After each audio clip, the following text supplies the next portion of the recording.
একটা বাড়ি যেখানে ঢুকলে বের হওয়া যায় না, একটা স্বামী যার হাসির আড়ালে লুকিয়ে আছে শয়তান, আর একটা মেয়ে যে জানতই না সে আসলে ফাঁদে পা দিতে এসেছে। একটা মেয়ে 10 বছর জেলের পর নতুন জীবন শুরু করতে চেয়েছিল, কাজ পেল স্বপ্নের মতো এক বাড়িতে। কিন্তু প্রথম রাত থেকেই কিছু একটা ঠিক মনে হচ্ছিল না। স্ত্রী হঠাৎ পাগলের মতো আচরণ করছে, স্বামী একটু বেশিই ভদ্র, আর আগের হেল্পার গেছে কোথায় কেউ তা জানে না। মিলি বুঝতে পারছিল সে ফাঁদে পড়েছে, কিন্তু ততক্ষণে অনেক দেরি হয়ে গেছে। আসুন গল্পে ঢুকি। 10 বছর জেলে থাকার পর অবশেষে প্যারোলে ছাড়া পায় অল্প বয়সী মিলি। এখন তার একটা নতুন কাজ দরকার, একটা নতুন শুরু। কিন্তু সমস্যা হলো মিলি একজন প্রাক্তন আসামি, তাই সাধারণ কোনো চাকরি পাওয়া তার জন্য প্রায় অসম্ভব। তার মাথায় এখনো 5 বছরের শর্তাধীন মুক্তির চাপ। ভালো কাজে থাকতে হবে, নিয়ম মানতে হবে, একটু এদিক ওদিক হলেই আবার জেলে ফেরত। এই অবস্থায় সে হাউসমেইডের কাজের জন্য ইন্টারভিউ দিতে যায় নিনা উইনচেস্টারের বাড়িতে। মিলি নামকরা এক শহরের অভিজাত এলাকায় বাড়িটার কাছে পৌঁছালে নিনা তাকে দেখে অবাক হয়ে যায়।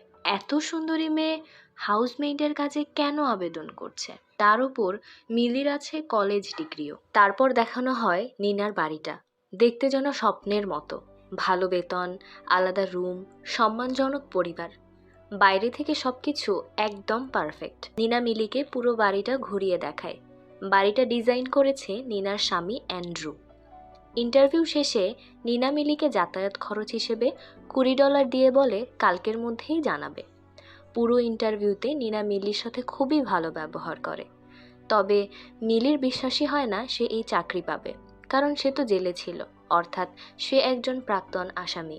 নিনা যদি একবার তার ব্যাকগ্রাউন্ড চেক করে তাহলেই বুঝতে পারবে মিলির আসল পরিচয়। আর একজন প্রাক্তন আসামিকে তো নিশ্চয়ই কেউ কাজে রাখবে না। কিন্তু পরের দিন মিরাক্কেলের মতো নিনার কল আসে মিলির কাছে।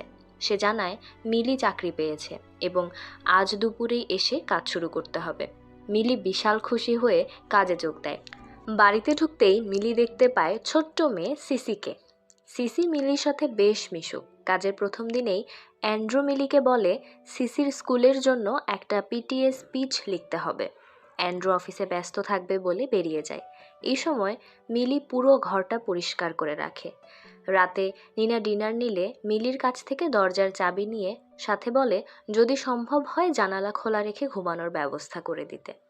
তারপর মিলিকে একটা নতুন ফোন দিয়ে গুড নাইট জানিয়ে চলে যায়। পরের দিন সকালে মিলি রান্নাঘরে গিয়ে দেখে নিনা রাগের মাথায় সবকিছু ছুঁড়ে ফেলছে। সে মিলিকে রাগ করে জিজ্ঞেস করে সিসির স্কুলের জন্য যে পিটিএ স্পিচটা লেখা হয়েছিল সেটা কোথায় গেল। মিলি জানায় সে সেটা দেখেনি। সেটা জানিয়ে দিলে নিনা আরও আগ্রাসী ব্যবহার করতে শুরু করে। সেই চিৎকার শুনে অ্যান্ড্রু এসে পরিস্থিতি শান্ত করে এবং বলে সিসিকে স্কুলে নিয়ে যাবে। নিনা চলে গেলে অ্যান্ড্রু মিলিকে জানায় বেশ কিছুদিন ধরে নিনার মেজাজ এরকমই, কখনো ভালো, কখনো হঠাৎ আক্রমণাত্মক। মিলি ভাবে হয়তো প্রেগনেন্সির কারণে হরমোনাল ইমব্যালেন্স চলছে, তাই এই বিষয়টি অ্যান্ড্রুকে কিছুই জানায় না। রান্নাঘর পরিষ্কার করতে গিয়ে ভাঙা ছড়ানো টুকরোগুলো গার্ডেনে ফেলতে গেলে এনজো তাকে জিজ্ঞেস করে সে এখানে কি করছে। মিলি জানায় সে এখানে কাজ করে। এনজো আরও কিছু জিজ্ঞেস করতে যাচ্ছিল, তখনই জানালা দিয়ে নিনাকে দেখতে পায়। এনজো আর কিছু না বলেই চলে যায়। মিলি বাথরুমে গিয়ে খুঁজে পায় একটা দাঁতের টুকরো। এমন সময় নিনা এসে সিসির জন্য ব্রেকফাস্ট করতে রান্নাঘরে পাঠায় মিলিকে। পরের দিন নিনা মিলির রুমে দরজার চাবি দিতে এসে পরিষ্কার জানিয়ে দেয় আগের হেল্পার তার সেলফোনের স্ক্রিপ্ট ফেলে দেওয়ায় মানসিকভাবে ভেঙে পড়েছিল, তাই সে কাল যেতে পারেনি, আজ সালনে যাবে। আর মিলিকে সিসি ও অ্যান্ড্রুর খেয়াল রাখতে হবে, কাজে আজ মিলির কোনো ছুটি নেই। রাতে গরমে ঘুম না আসায় মিলি ডাইনিং রুমে এসে টিভি দেখতে থাকে। তখন অ্যান্ড্রুও আসে। দুজনে একসাথে টিভি দেখতে বসে। অ্যান্ড্রু এক পর্যায়ে জানায় নিনার মা বাবা অনেক ছোটবেলায় মারা গেছে। এক রাতে তাদের বাড়িতে হঠাৎ আগুন লেগে যায়। সেই দুর্ঘটনাতেই তারা মারা যান। নিনা বেঁচে যায়, কিন্তু কিভাবে আগুন লেগেছিল সেটা কেউই জানে না। পুলিশ সন্দেহ করেছিল হয়তো নিনাই ঘরে আগুন লাগিয়েছিল। পরের দিন সকালে নিনার কিছু বন্ধু উইনচেস্টার হাউসে আসে। নিনা জানায় সে খুব তাড়াতাড়ি মা হতে চলেছে। কিন্তু সেটা শুনে তার বন্ধুরা আলাদা কথা বলতে থাকে। যদি নিনা আর অ্যান্ড্রুর ডিভোর্স হয়ে যায় তাহলে সিসির কাস্টাডি আরামসেই অ্যান্ড্রু পাবে, কারণ নিনা প্রায় 9 মাস সাইকো ওয়ার্ডে ছিল। এটা শুনে মিলি কিছুতেই বুঝতে পারে না নিনা কি সত্যিই পাগল, কারণ দেখতে তো তেমন মনে হয় না। এরপর মিলি নিনার রুমে একটা ওষুধ খুঁজে পায়। গুগলে সার্চ করে জানতে পারে এটা এক বিশেষ ধরনের মানসিক রোগের ওষুধ। এখন মিলি নিশ্চিত হয়ে যায় যে নিনা সত্যিকারের মানসিকভাবে অসুস্থ। সে লেক্সি নামের এক বন্ধুকে ফোন করে জানায় সে কাজ ছাড়তে চাইছে এবং একটা নতুন কাজ দরকার। একটু পরেই নিনা বাড়ি ফিরে আবার পাগলের মতো ব্যবহার করতে থাকে। অ্যান্ড্রু মিলিকে আলাদা ডেকে জানায় নিনার পক্ষে স্বাভাবিকভাবে প্রেগনেন্ট হওয়া সম্ভব নয়। রাতে হঠাৎ মিলি নিনা আর অ্যান্ড্রুর ঝগড়ার আওয়াজ শুনতে পায়। তাদের রুমে পৌঁছে দেখে নিনার হাতে রক্ত মাখা কাচের টুকরো। মিলি ভয় পেয়ে যায়, ভাবে নিনা হয়তো গরম মাথায় অ্যান্ড্রুকে আক্রমণ করেছে। কিন্তু তখনই পেছন থেকে সুস্থ স্বাভাবিক অ্যান্ড্রু এসে জানায় সে একদম ঠিক আছে। একদিন মিলি অ্যান্ড্রুর প্রিয় পুরনো একটা দামি চায়না প্লেটে ব্রেকফাস্ট দেওয়ার সময় হঠাৎ এনজো সামনে এসে পড়ে। ভয়ে হাত থেকে পুরো প্লেটটা পড়ে ভেঙে যায়। এনজো রাগে তাকে বকা দেয় এবং মিলিকে শান্ত করে ভাঙা টুকরোগুলো একসাথে করে অ্যান্ড্রুকে বলে যাতে প্লেটটা জোড়া লাগানো যায়। রাতে অ্যান্ড্রু মিলির কাছে জানতে চায় ভাঙা প্লেটের টুকরোগুলো কেন ধোয়া হয়নি। মিলি বলে হাত কেটে যাওয়ার ভয়ে ধুতে পারেনি। কথাটা শেষ হতে না হতেই অ্যান্ড্রু মিলির রুমে গিয়ে শ্যাম্পেন পান করায়। মিলি কিছুক্ষণের মধ্যেই জ্ঞান হারিয়ে ফেলে, কারণ অ্যান্ড্রু সেই পানিতে ঘুমের ওষুধ মিশিয়েছিল। পরের দিন সকালে জ্ঞান ফিরলে মিলি দেখে রুম পুরো বন্ধ, দরজা বাইরে থেকে লক। মিলি চিৎকার করে ডাকতে থাকে। অ্যান্ড্রু জানায় তার মায়ের প্রিয় ডামি প্লেট ভাঙার শাস্তি হিসেবে এই বন্দিত্ব। আর এই শাস্তি হলো ভাঙা প্লেটের 21টা টুকরো দিয়ে প্লেটটাকে 21 বার ভাঙতে হবে। যদি কোনোভাবে ভুল করে তাহলে আবার শূন্য থেকে শুরু।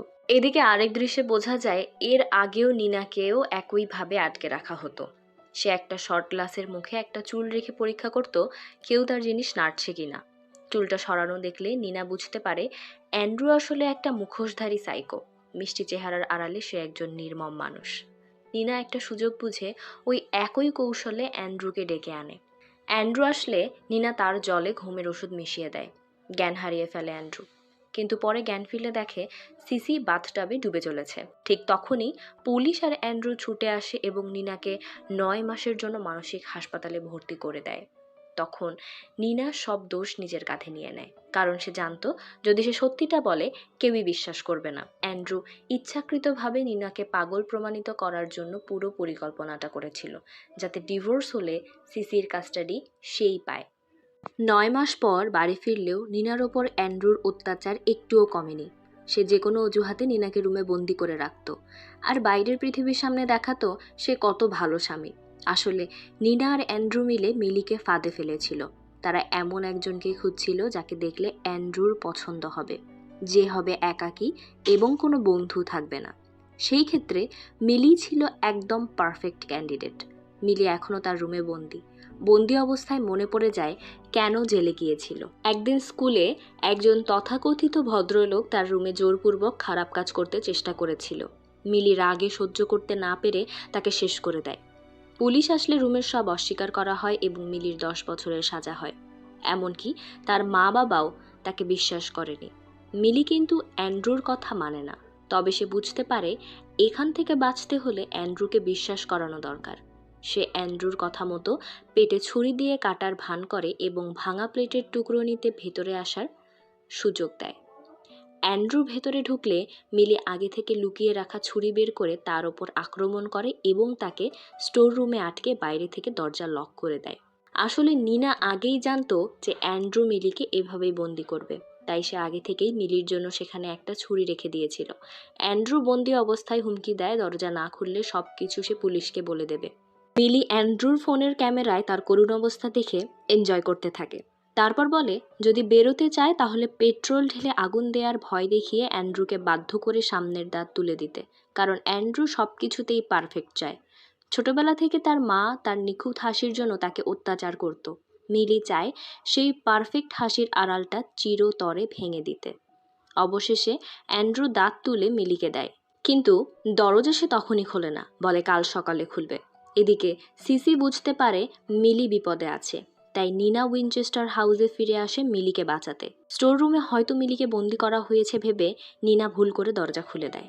অ্যান্ড্রু বেরিয়ে নিনাকে সিঁড়ি থেকে ছুঁড়ে ফেলে দেয় এবং মিলিকে মারতে ছুটে যায়, কিন্তু তখনই পেছন থেকে মিলি এসে অ্যান্ড্রুকে ধাক্কা মারে, সে সিঁড়ি থেকে পড়ে মারা যায়।